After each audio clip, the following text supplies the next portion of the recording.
Okay, magandang araw. May share ako sa inyo.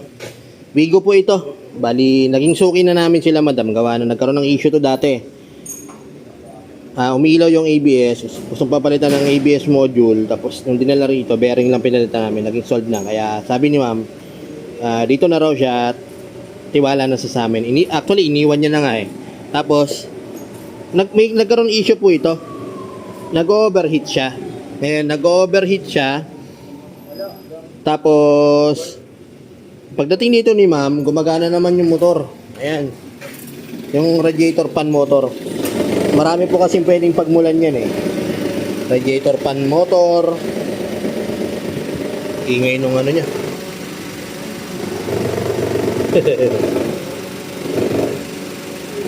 Baka kaya natin gawan ng paraan to. Mamaya. Ayan. Okay yung radiator fan motor. Binaklas ko yung thermostat. Umiikot naman yung radiator fan motor. Tapos binaklas ko yung radiator yung thermostat, yung thermostat, thermo switch, check namin, radiator cap, check namin. In-actual check namin yung thermostat na yan.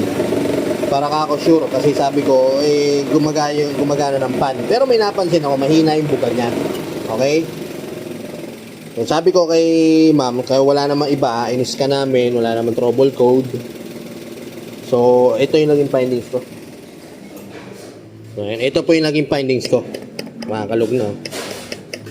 Pero, umiikot pa yan, gumagana, no?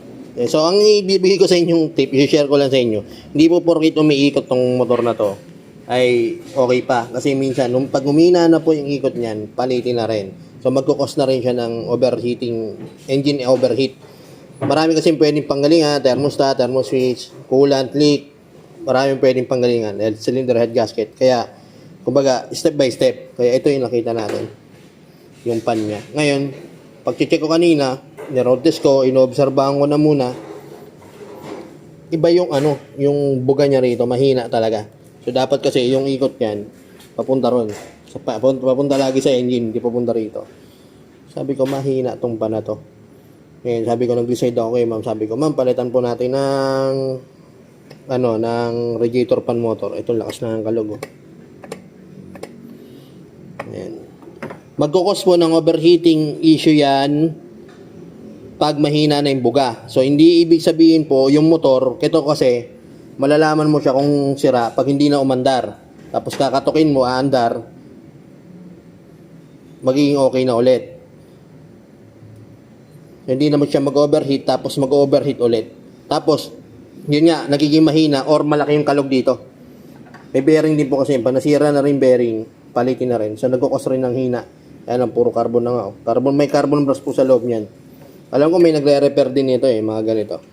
Pero wala akong kilala rito So, ito, pinalitan na namin. Ngayon, road test ko na, pinatakbo ko na, pinaikot, tinesting ko, aircon, goods na, tapos yung kanina, pinaandar, pinaobserba namin, okay naman na. Hindi siya nag-overheat. Kasi konting takbo pala, nag-overheat na. So, yun, ang sabi sa akin ni ma'am, konting pag nag-aircon daw siya, nawawala yung lamig. So, yun yung mga